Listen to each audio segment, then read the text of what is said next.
지금 이제 이 맨발로 오신 부처님 일대기를 지금 얘기하고 있는 건데요. 그동안 이제 성도하기 이전에 까지의 내용은 어떤 의미에서는 서론에 불과하고 이제 본격적으로 서가모니라고 하는 위대한 성자의 삶의 면목 또는 그분의 사상 그리고 그분이 가지고 있었던 어떤 행적 또는 인간미 이런 것을 보다 더 깊이 있고 흥미진진하게 느낄 수 있는 것은 지금부터라고 하는 생각이 듭니다.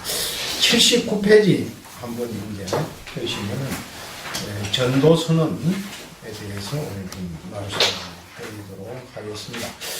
근데 거기에 앞서서 어저께였나요? 아래였나요? 정확한 날짜는 잘 모르겠는데 MBC라고 하는 방송국 그 PD 수첩에서 그 방영된 내용이 매우 좀 충격적인 내용이 있었어요. 그래서 이거는 내가 뭐 이걸 흥미가 있어서 얘기하려고 한다기보다 현대인들이 가지고 있는 것이 그 문제점이 뭔가 가령 한진이라고 그랬나요? 그 칼이라고 하는 비행기 회사 그 한진의 그 조현아 사건으로부터 출발한 우리 사회의 기득권 세력 또는 최상류층 그러니까 돈도 많고 또 최고 수준의 교육을 받은 그런 그 명문 집안들의 사람들이 어떻게 저렇게 이제 갑질을 많이 하고 또 그에 그치지 않고 그 일반인들의 상식의 기준에서 볼 때 도저히 납득하기 어려운 인간성을 가지고 있는가 이런 거에 대해서 우리가 좀 한번 살펴보지 아니할 수 없다. 왜냐? 우리는 불교를 공부하는 사람으로서 그런 것을 극복해서 보다 더 고매한 인격을 추구하고 올바른 그 진리를 추구하는 것이 우리들이 지향하는 공부이기 때문에 그렇다고 봅니다. 뭐 자세한 내용은 뭐 상냥하고 여기서 보신 분들도 계시죠. 그 방송이 뭐 상당히 인기리에 방영됐다고 그래요. 그런데 그 조선일보에 이제 그 지금 현재 회장이죠. 현 회장의 아들들이 있습니다. 그 회장은 방인영이라고 그런다 그러네요. 그런데 거기에 이제 아들이 둘이 있는데 큰 아들은 방상훈이고 둘째 아들이 방용훈인데 이 방용훈이라는 사람이 코리아 호텔 그 사장이라고 그래요. 아버지가 회장이고 아들이 사장이고 우리나라는 대체적으로 그렇잖아요. 그래서 이제 여기에 더불어 한 가지 언급해야 될 것이 이 상식이지만은 또 잘 놓치고 잘 이해를 못하고 있는 경우도 많은데요. 재벌이라고 하는 개념이 있잖아요. 재벌. 이 지금 현재 우리나라가 이제 GNP가 뭐 3만 달러를 넘어섰다 그러고 세계 경제 대국에 들어간다. 10위권에 진입하는 그런 나라란 말이에요. 이게 굉장히 큰 나라죠. 그런 나라인데 그런 나라 중에 OECD 국가 가운데 아직까지도 그 사회의 경제를 장악하는 그룹이 재벌이라고 하는 그룹이 있다고 하는 것은 우리나라가 유일하다고 보면 되겠습니다. 그런데 그러면 그 재벌이 대체 뭐기에 우리나라만 있는 것인가? 사실은 일본으로부터 우리가 전달받고 상속받은 겁니다. 일본에도 우리가 이제 일제강점기 때 우리보다 훨씬 더 산업화가 일찍 이루어지고 그래서 재벌 개념이라고 하는 게 우리의 일제시대에 해당되는 그럴 때부터 일본은 이미 있었죠. 뭐 미쓰비시라든가 이런 대표적인 회사들이 있었죠. 있는데 그 재벌이라는 거는 뭐냐 하면 그 안에 혈육을 중심으로 그 그룹을 형성해서 회사를 운영하는 사람들을 일러서 재벌이라 그런다. 재벌. 그래, 재는 뭐 그냥 우리가 하는 재산재자를 쓰는 거지만 우리가 벌이라고 할 때 이 벌이 뭐를 의미하는 거냐? 떼거리를 의미하는 겁니다. 떼거리. 그래, 자기들하고 같이 이해를 같이 하는 떼거리가 모여서 회사를 운영하는 거예요. 그걸 그 회사의 뭐 전문 경영인이라든가 무슨 전문 그 회사를 합당한 방법으로 뭐 운영해야 할 사람이 운영하는 그런 것이 아니고 혹 어떤 사람들은 오해하는 경우도 있지만은 오늘날 이 주식의 제도라고 하는 것이 주식을 가지고 있는 사람은 주식을 가진 숫자만큼의 자기가 그 회사의 주권 행사를 할 수 있다고 하는 것은 경제적 민주주의거든요. 그게. 그런데 그런 관계없이 막 그 떼거리로 자기 혈육. 그러니까 이게 코리아나도 아버지가 회장하고 막 아들들이 무슨 또 밑에 그룹에 뭐 회사들을 뭐 각기 하나씩 맡아서 사장하고 뭐 그 또 뭐 손자들은 또 뭐 하고 뭐 하나씩 다 맡아가지고 그래가지고 그것들이 떼거리로 운영한단 말이에요. 그래 그런 게 이제 전형적인 형태를 보여주는 것이 지금 현재 조선일보의 운영 시스템이라 이렇게 보면 돼요.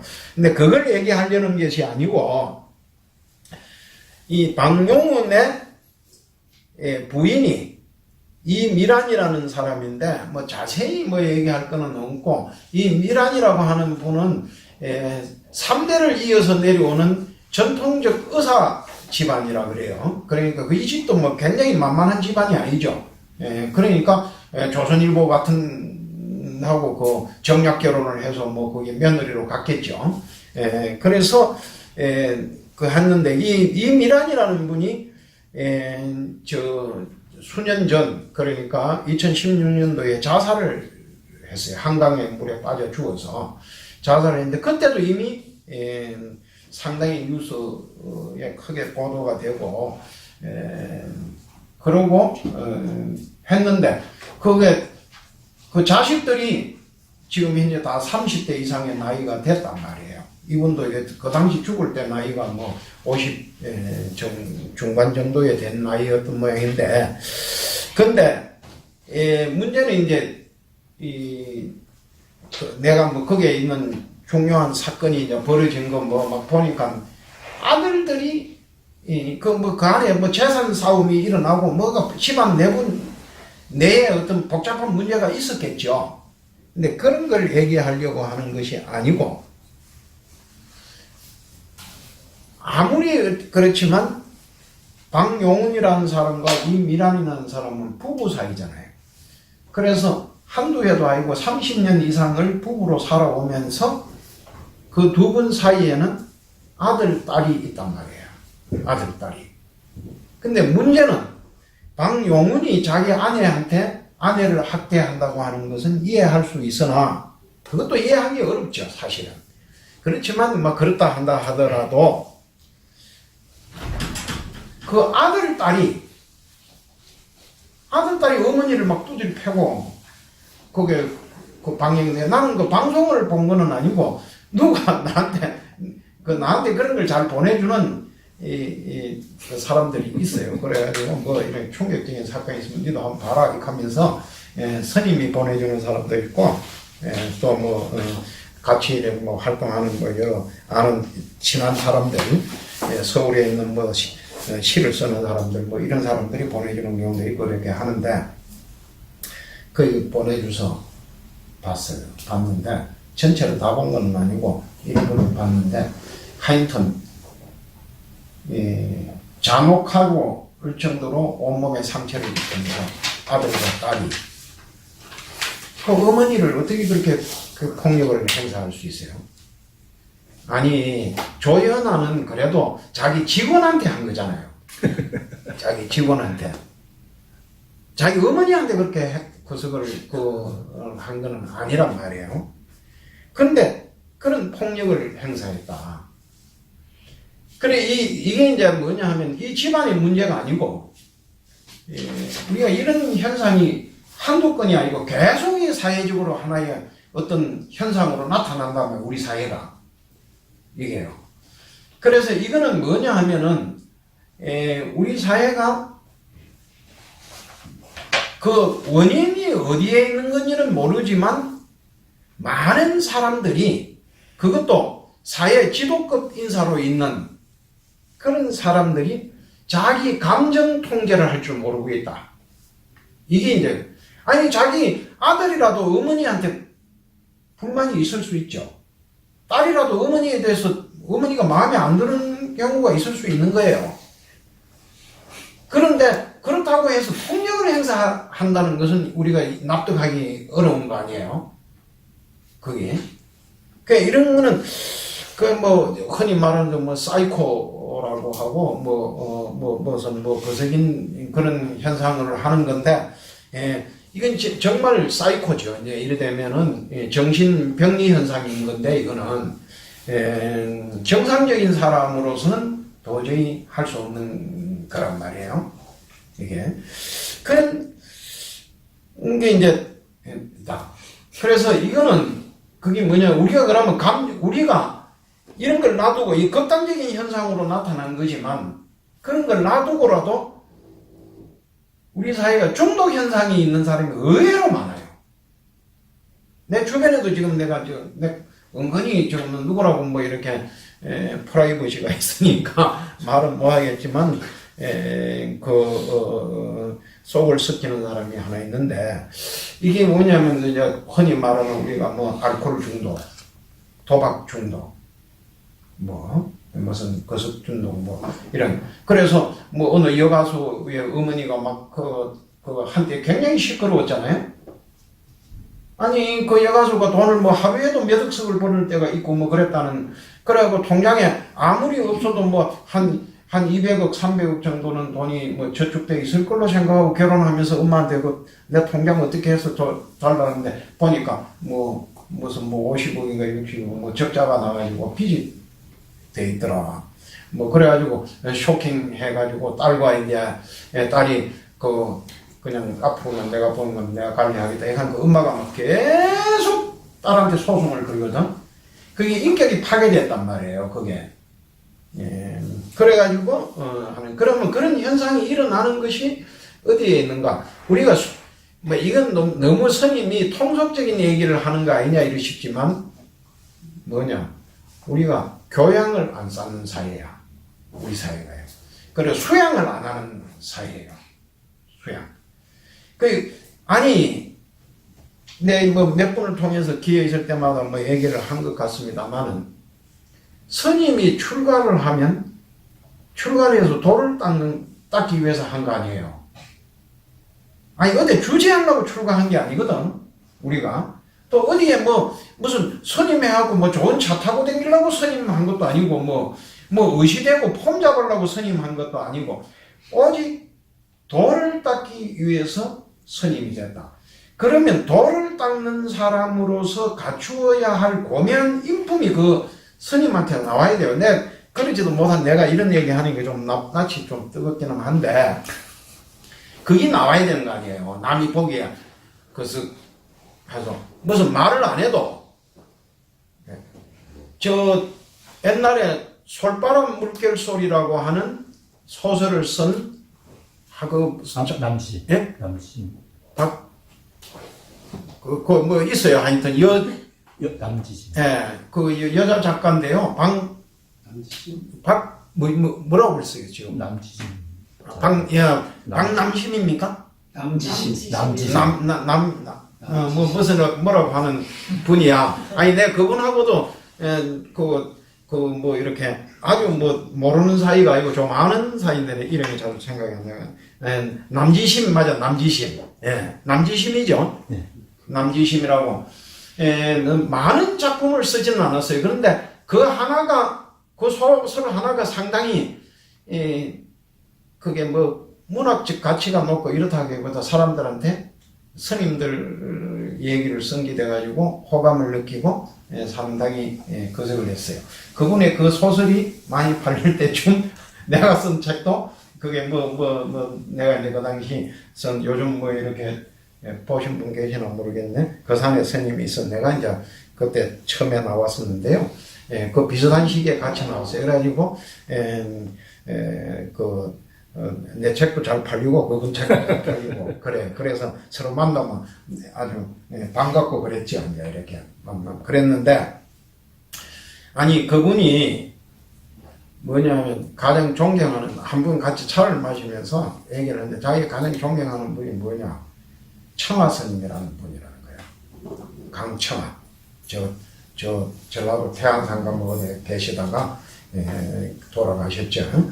그런 스님, 노스님이 계신데, 그래, 그 스님에 대해서 얘기를 하시는데, 그 스님은 이래, 가서 그냥 무슨 말씀을 안 해도 자기가 마음이 답답하고 뭐 이렇게 마음이 울적하고 그럴 때, 그 스님 계신 데가 차로만 가서 보면, 그 스님 얼굴만 봐도 즐겁고 기분이 좋다는 거야. 아니, 다른 스님하고 달리 그 청아 스님은 그런 면모가 있어요. 우리는 좀 뭐 이렇게 잡다깨도 뭐 이렇게 그렇게 흉내를 내기 어려운 겸손하고 이렇게 뭐 지나칠 정도로 겸손해요. 이렇게 하면서 말 같은 거 하는 것도 아주 그 간절하게 그렇게 말씀을 하시고 항상 그래. 그게 크게 감명받았던, 그게 이제 수행자로서의 그 보여주는 그런 인품인 건데, 그게 스님들도 그걸 상실했어. 요즘 스님들이 이래 보면은. 그런데 한창 돈 많은 재벌이 돈 벌기에 바빠가지고 언제 자기의 그 인격을 다듬고 교양을 쌓을 수 있는 시간이 있었겠나. 그래서 돈 많이 버는 게 결국은 좋은 게 아니에요. 아니, 우리가 가난하게 살면서 고매한 인격을 가지는 그게 훨씬 자기한테 이득이 되고 좋은 기지. 그렇게 해가지고는 그래, 저거 얼마나 두드리 패고 막 저게 무슨 거석하기도 하고 응? 아니, 그래갖고 그게 항의 좀 했다고 막 그냥 도끼를 들고 막 이모라고 한다든, 우리의 상식으로 보면 이모라든가 고모라든가 이런 거는 자기 친부모보다 더 가까운 사람들이 많잖아요, 보면은. 뭐 엄마한테 무슨 꾸중 듣고 뭐 거석하면 하소연 하는데 어디 가서 하냐? 이모한테 가서 하소연하고 그러잖아요. 근데 이모 집에 가고 행패부리로 가서 막 거석하고 거석이 그것도 아니, 자기 아내의 언니만 그건 뭐라 처형이라 하는 뭐라 하는 그 참 가깝고도 어려운 사이 아니에요. 그 사실 때문에 그러다 뭐 그냥 우리 가가지고는 아이 그 코리아나 사장쯤에 되는 사람이 그래, 그게 동영상이 다 찍혔어요. 더 충격적인 거는 그렇게 했음에도 경찰이 수사를 안 하고 그냥 덮어버리는 거야. 검사도 뭐라고 그래요. 이게 이런 얘기는 하려면 끝도 한도 없는데, 박근혜 정부 때 그 법무부 차관을 한 김학이라고 하는 사람 같은 경우가 모든 게 다 드러났습니다. 그래서 경찰이 거의 다 수사를 해갖고 검찰이 넘겼는데 불기소 해버리고 없던 일로 해버리고 말아버린, 그게 대한민국. 그게. 지금 다시 뭐 수사를 한다 하는데, 그런 거에 대해서 뭐 내가 선동하려는 뜻이 아니고, 우리가 이 부처님 공부를 하면서 더욱 이런 기회에 우리를 돌아보면서 세상이 이렇게 험하게 돌아갈 때 우리라도 참 마음을 고매하게 쓰고 훌륭하게 써서 좀 훌륭한 수행을 해야 되겠다, 이런 생각을 해야 하지 않겠나 하는 생각이 듭니다. 그런 차원에서 이제 한번 전도선언에 대해서 한번 읽어보도록 하겠습니다.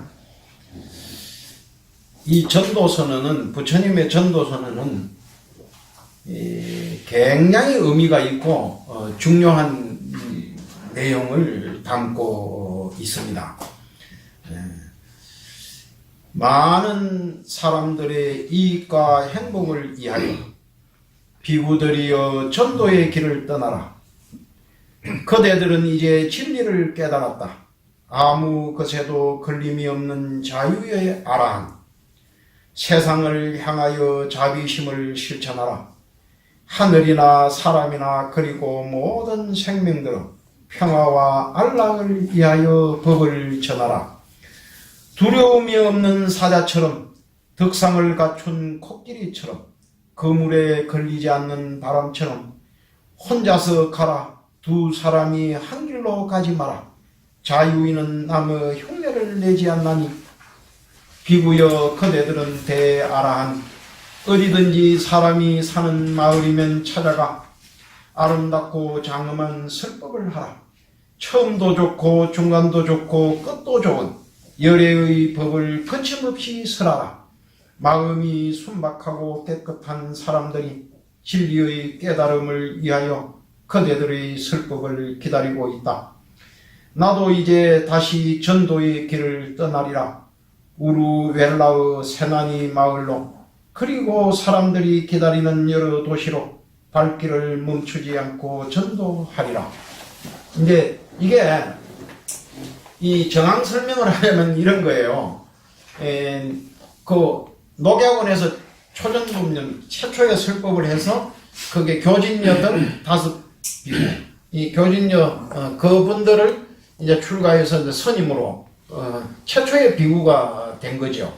그래서 이 교진녀는 경전에 그렇게 많이 등장하지 않아요. 이 교진녀들 5비구는 내가 이 밑에 거석에서는 이름을 다 5사람 이름을 다 써놨는데요.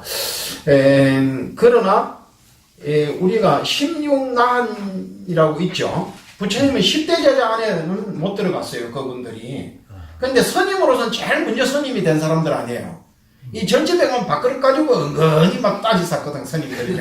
안 되고, 뭐, 내가 뭐, 스님 먼저 되니, 뭐, 무슨, 그래가지고, 아니, 스님 먼저 되면 뭐해, 그게, 아니, 스님 먼저 되는 게 부끄럽게 생각해야 되는데, 이런 것도 얘기가 나왔으니까 말을 하는 거지만은요, 딱 들어가면 스님들이 그 행자한테 뭘 가르치느냐 하면, 하심하라 이렇게 가르칩니다. 그런데 인자 출가하러 온 사람이 하심을 하면 얼마나 잘하겠어요? 그럼 하심을 누가 가장 잘하겠어? 아니 30년 40년 도 닦은 사람이 하심을 잘해야 될 거 아니야. 그러면 주지하는 사람, 뭐 조신하는 사람, 뭐 이런 사람이 하심을 하는 걸 보여줘야 될 거 아니에요? 그리고 일본에는 어떤 절이 있는데 그 절이 어떻게 하냐면 일본에는 이런 게 있대요. 우리나라 둘레길 순례하는 거 이런 것처럼 그걸 일본에서 따온 거거든요.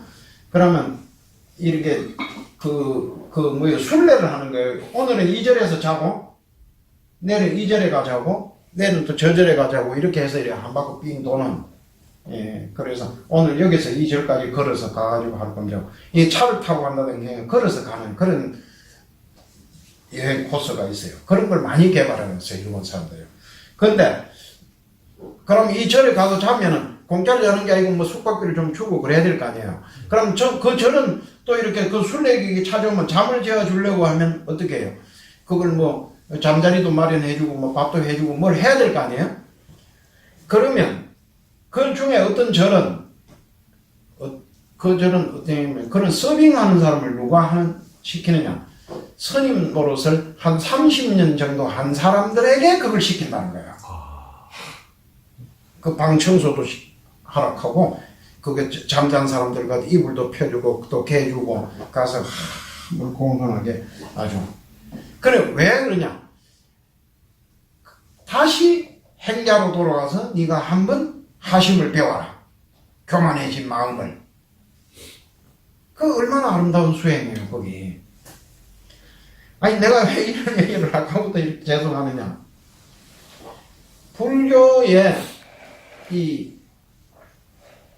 전도, 부처님의 전도 선언은 거석이 아닙니다. 이게 그냥 단순한 포교가 아니에요. 이게 수행이에요. 수행. 수행 가운데서도 가장 자기를 낮추는 수행이 뭐냐? 포교야.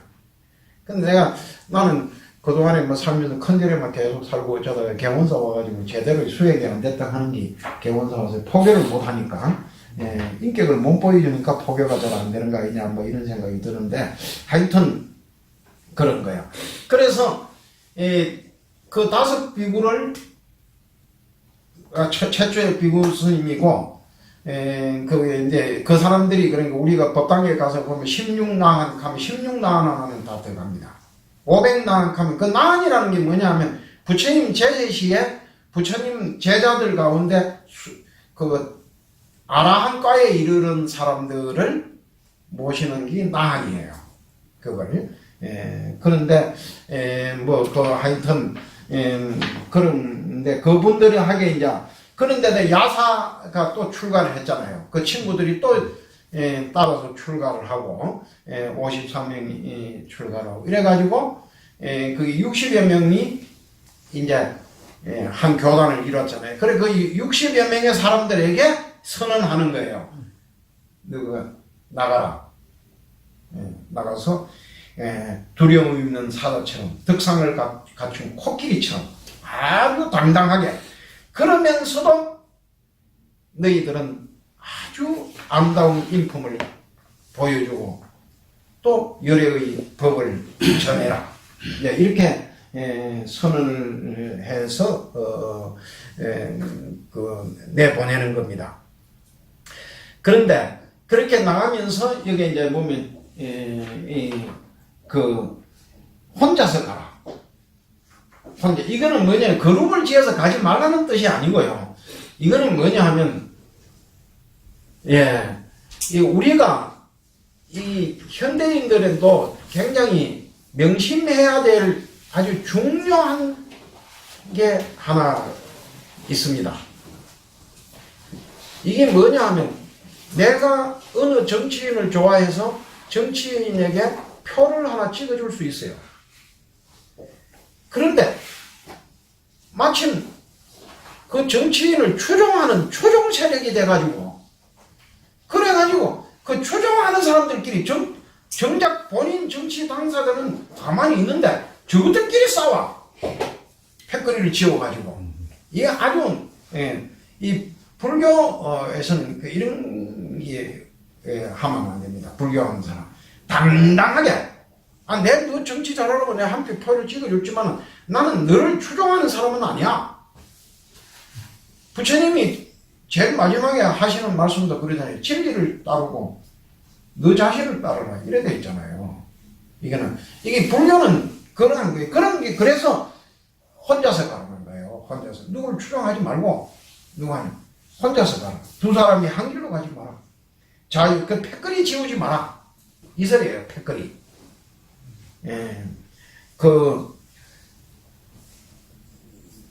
나는, 이것도 내 참고사항은 내가 이건 꼭 거성하는 것 같은 한데, 내가 이 사람들이, 김대중이 내 스님으로서 옛날에 김대중이 대통령 될 때, 또 노무현이 대통령 될 때, 내가 정치력으로, 그 당시에 젊고 혈기가 왕성하니까, 벌써 그 사람들이 대통령 했던 데가 오래됐잖아요. 그 선거한 지가. 그래서 그때 내가 중요한 역할을 해줬거든. 그 사람들한테.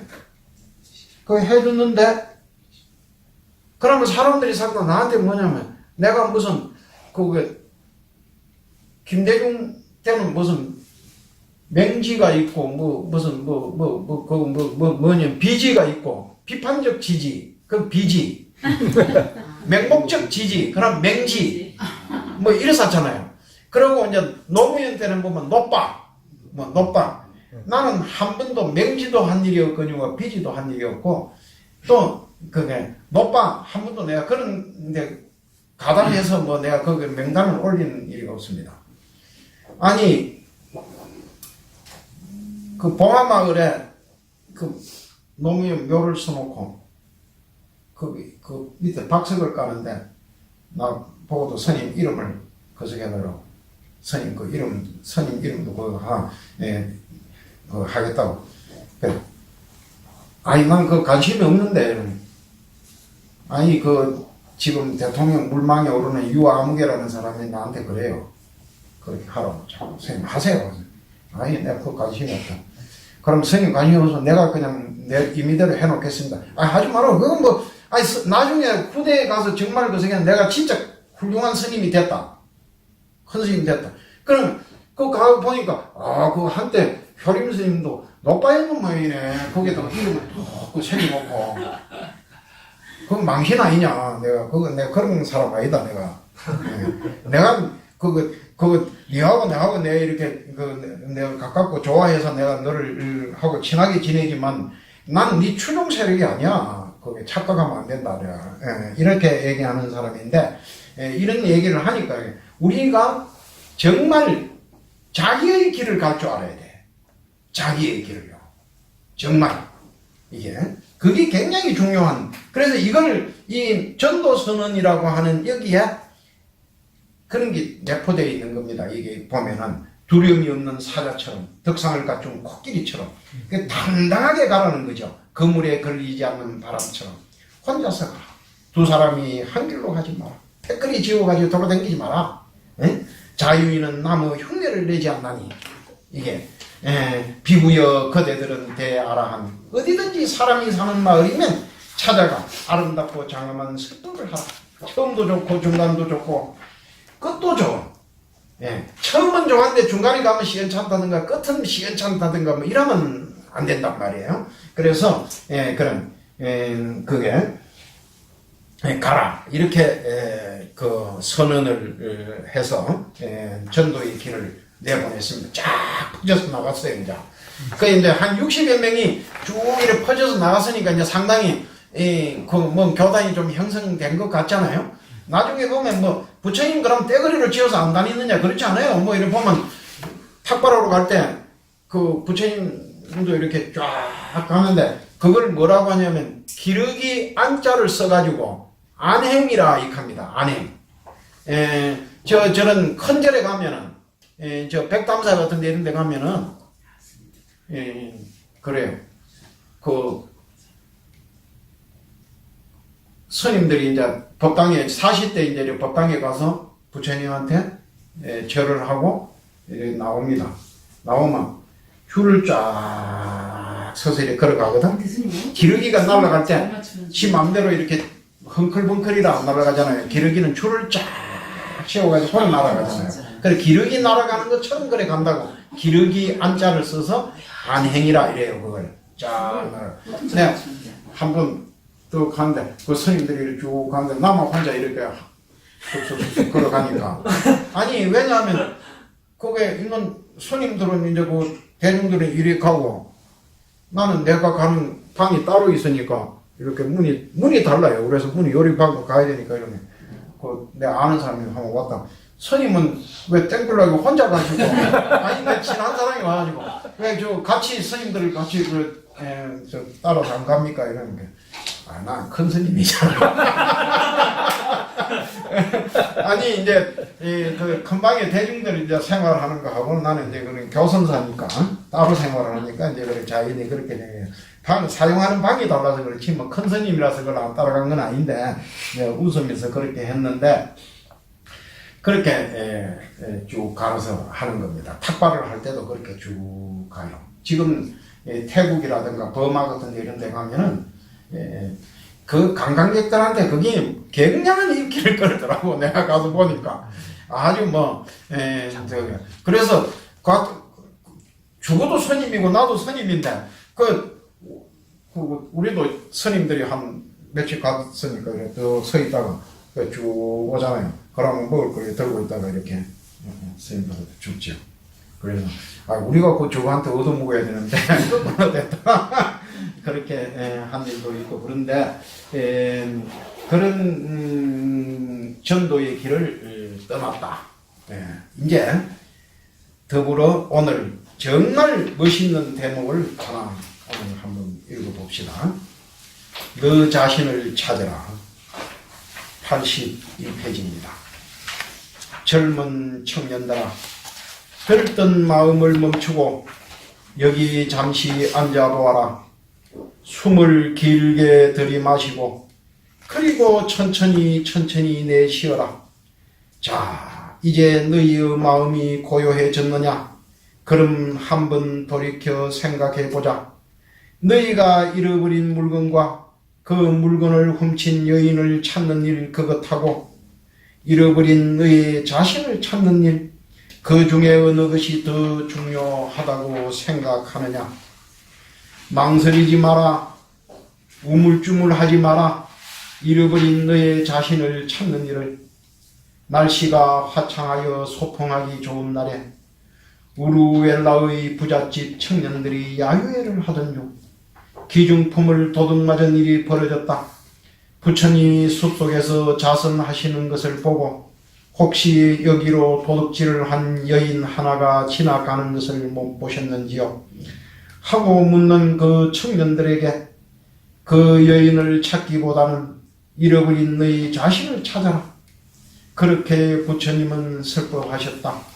청천벽력 같은 이 설법을 들은 그들 청년은 모두 30여 명. 역시 출가하여 수행자가 되었다. 모두 자기 자신을 잃어버리고 있었으므로. 이것도 이제 배경 설명을 하자면 이런 거예요. 그래, 이제 여기 이제 그때 그러잖아요. 나도 전도의 길을 떠나리라. 똑같이 행동하고. 이게 참, 우리가 이제 어느 날 와서는 우리가 대승불교의 그 어떤 영향에 의해서 초기 불교에서도 그랬어요. 초기 불교도 너무 부처님이 훌륭하고 위대하잖아. 보니까요. 그 위대한 성자니까 한없이 존경심을 일으키고 받들어 모시는, 뒤에 이제 내용에 보면 그런 재미있는 흥미있는 것들이 많아요. 그런 분인데, 그런 분이지만 이분이 뭡니까? 나는 교주고 나는 이렇게 훌륭한 사람이니까 너가 나를 잘 대접해라, 이게 아니잖아요. 똑같이 행동하는 겁니다. 똑같이 나가서 탁발해서 들어와서 잡수시고. 그러니까 누가 아니 요즘은 이렇게 가서 보면 조금 큰 스님이라고 하면 자문도 못 내나 아니 이거는 세속의 건의를 하고 이런. 요즘은 대통령 하는 사람도 옛날 카트 같은 사람 대통령 하는데 가방 자기가 들고 다니고 그러잖아요. 나 이 카트 내가 대통령 할 때야 몰랐지만은 내가 그 속에 미국에 뭐라고 하나 무슨 주고 아틀란타 주라고 하는 거기에 내가 가서 그 카트 내가 만난 사람입니다, 내가. 아니 난 초청받아 그 카트 재단에서 나를 내가 이게 좀 자꾸 오면 내가 잡아간다. 아니 나는 뭣도 모르고 갔어. 강의해달라고 해서 갔더니 돌아오는데 봉투를 이래 주는 거예요, 달라고. 그래서 비행기표 끊어주고, 비행기표 무슨 이코노석이라 하는 1등석이라 하는 거가 있는데, 그런 것도 내가 그거 아니면 그거 타고 오겠어요? 표를 주고. 그거 하니까 일주일 전에 벌써 항공사에서 전화가 와가지고, 기내식을 무엇으로 하시겠습니까? 이렇게 전화가 오더라니까, 그거요. 아니, 촌사람이 그런 거 아니면 언제 그런 걸 만나보겠어요? 그런데, 타고 가서 이제 좋은 호텔에서, 묵으면서 이제 한 3일 있다가 왔는데, 대접 받은 거 해도 내가 아이고, 비싼 비행기 값 주고 하면서 나를 구경시켜 준 거, 내가 그 사람한테 대접을 해야 되는 거 아니에요? 고맙다고. 근데 가서 이 시원찮은 영어를 할 줄 몰라가지고 내가 하면 동시통역으로 이제 이렇게 해주는 거 이렇게 귀에 꽂고 강의를 듣는 그렇게 했는데 그것만 해도 내가 미안해가지고 그런데 올 때 또 보니까 돈을 1,500만 원을 또 그래가지고 또 부장과 내 뒤에 나중에 그걸 나를 거다가 연결해 준 사람이 있어요. 이제 카트가 나를 어떻게 알아서 하겠어요. 그래, 우리나라 교포한 사람이 그 카트 재단에서 일을 하는데 월급은 어디서 받느냐? 그 카트 재단이 그렇게 돈이 많으면 카트는 돈 없습니다. 그럼 어디서 나와서 그렇게 이렇게 돈 많이 주고 이렇게 하냐? 당신 같은 사람 고용해서 월급도 많이 주고 그래 하냐? 그러니까 그 이름 뭐이고 그 록펠러 재단에서 록펠러 재단 돈이 어마무시하게 많은 재벌이니까 거기에서 그 돈을 후원을 해준대요. 그래서 자기 월급도 그게 카터 재단이 주는 게 아니고 아예 뭐 록펠러 재단에서 돈을 주면서 근무는 거기 가서 파견해서 근무하라 이렇게 한다 그러더라고요. 그 스님 그 하는 것도 거저 주는 겁니다. 그래서 그러면 조금 안심이 된다고. 근데 그 부처님이 이제 그 우루엘라라고 하는 샤나니 거기 도시 그 샤나니 마을로 떠났어요. 포교를 떠나서 했는데 그러고 혼자 이제 숲속에 그 샤나니 마을 그 숲속에 혼자 이렇게 앉아 있는데 그 지역에 있는 돈 많은 유지들의 자제들이 한 30명이 그 날씨 좋은 화창한 날 소풍을 나온 거예요. 그래갖고 야유회를 하는 중에 어떤 일이 발생했느냐. 뭐 저보다 더 잘 알겠지만 인도라든가 이 더운 지방에서는 시원할 때 오전에 가서 이래 그 시원할 때 일하고 우리나라도 여름 같은 데 보면 옛날 농경사회에서는 한낮에는 일을 안 합니다. 그 여름 한낮에는 그 일을 안 시키죠. 일꾼들도. 그늘 나무 밑에서 뭐 잠이나 한 점 자게 하고. 그쪽에 가면 그 낮잠 자는 시간이 아예 정해져 있어. 그런 것처럼. 그 사람들 야유회 시건하고 놀고 맛있는 거 먹고 식곤 정도 나고 더우니까 소위 그늘 나무 밑에서 낮잠을 잤죠. 그런데 그 중에 한 청년이 자기 파트너가 없었는 거예요. 다른 사람은 다 자기 파트너가 있어서 여자를 하나씩 데리고 갔는데 이 청년만 자기 파트너가 없어. 그래서 파트너를 하나 돈을 주고 고용을 했어요.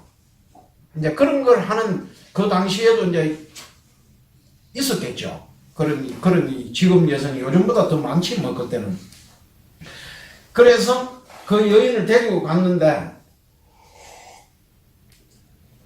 그 사람은 돈 받고 간 사람이니까 그 이따가 청년들이 노래 부르고 놀고 춤추고 놀다가 더우니까 이제 그 숲속에 잠을 잤을 거예요.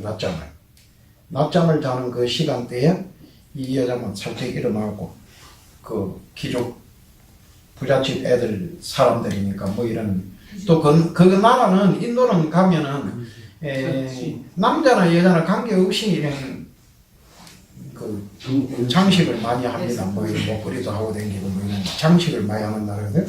그래 그런 걸 이렇게 쑥쑥쑥쑥 모아가지고 보따리 한 보따리 사가지고 도망을 갔어요.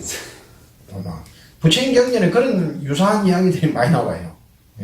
그 도망을 갔거든. 가니까 이제 이렇게 낮잠 자고 일어나 보니까 그 여자 도망가고 뭐 물건이 다 없어졌거든. 자기들 그 가져온 물건이 귀중한 것들이. 그래서 그 흩어져갖고 그 여자를 찾겠다고 숲을 이렇게 돌아다니는 중에 숲속에서 자선하고 계시는 부처님을 만났어요. 그런 것은 이제 이 초기 단계니까 아주 처음이잖아요. 부처님이 누가 뭐 이런 그런 분이 나왔다. 중간중간은 이미 인도 천하에 그 소문이 퍼져가지고 아주 유명 인사가 되고 이제 스타가 돼가지고 있는 그런 상황이지만 초기에는 그렇지 않을 거 아니에요. 그냥 모르는 거야 누군지를. 그래 가서 아니 앞으로 이렇게 어떤 여자 하나가 뭐 보따리 들고 이렇게 도망가는 거 못 봤습니까? 이렇게 물은 것이요 이제.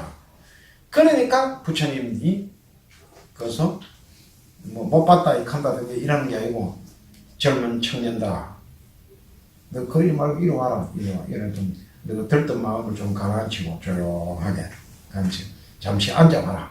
그래 내가 한 얘기를 들어봐라.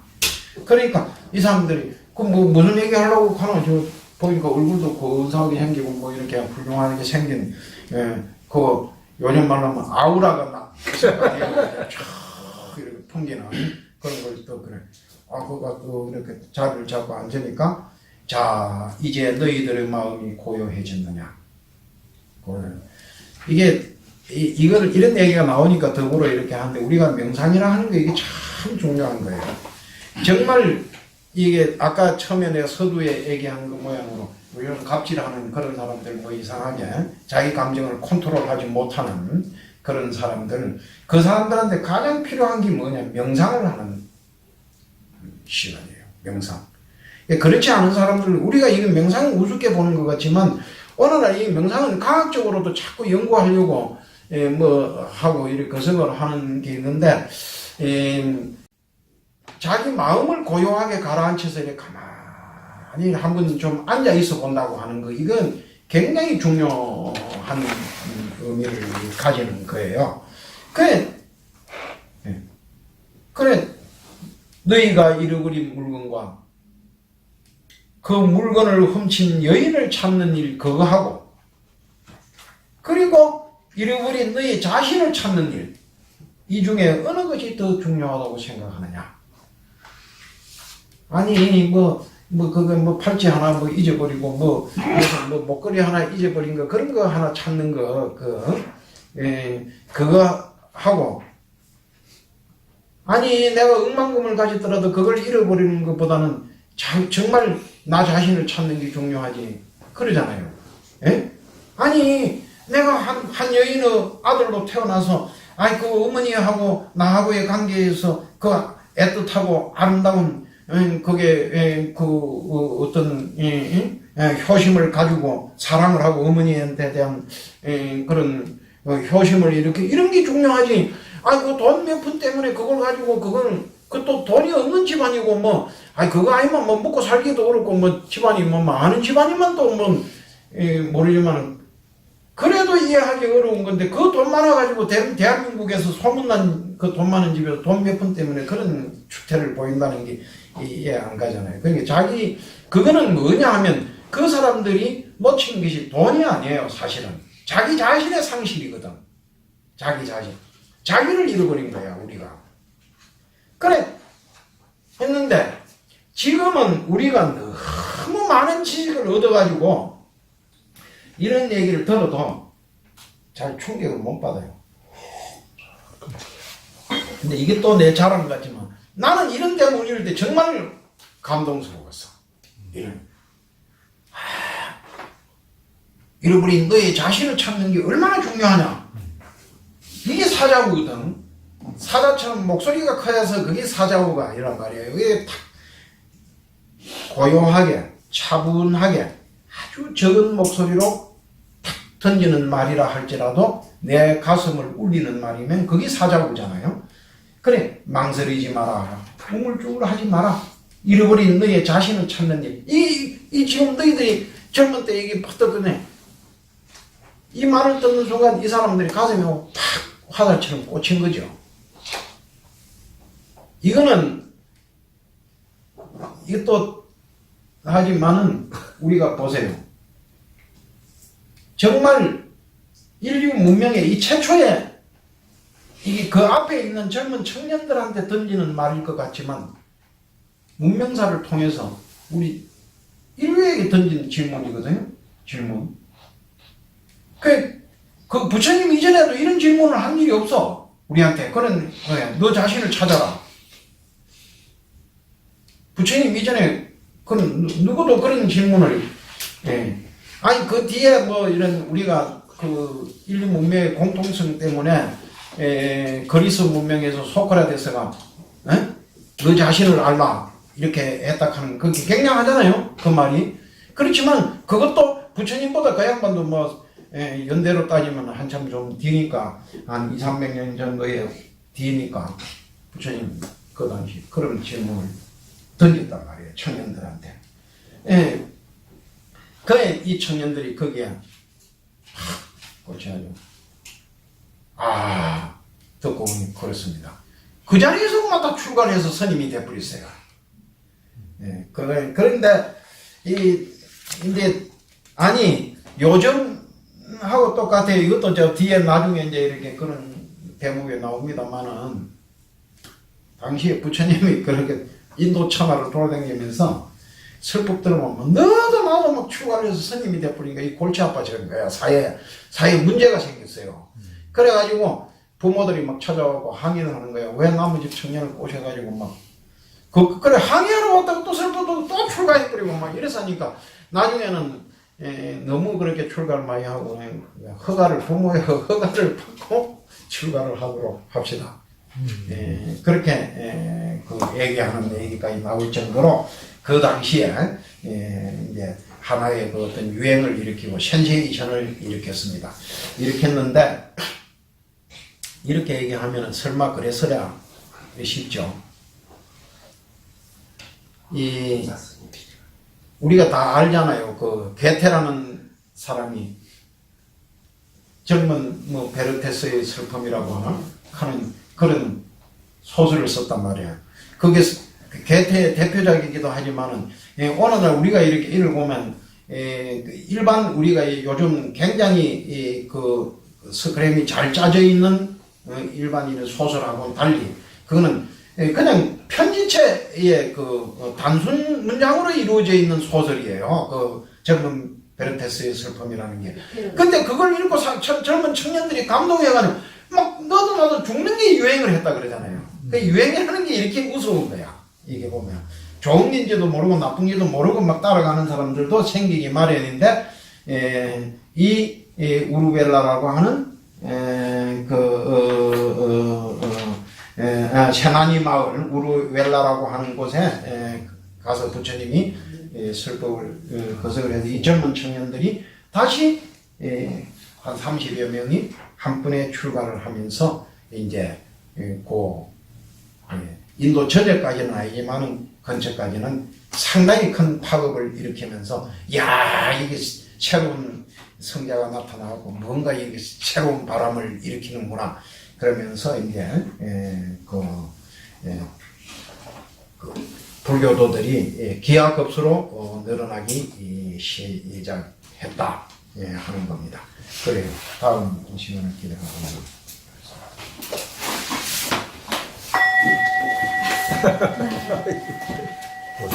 이게 소리가 좋아가지고.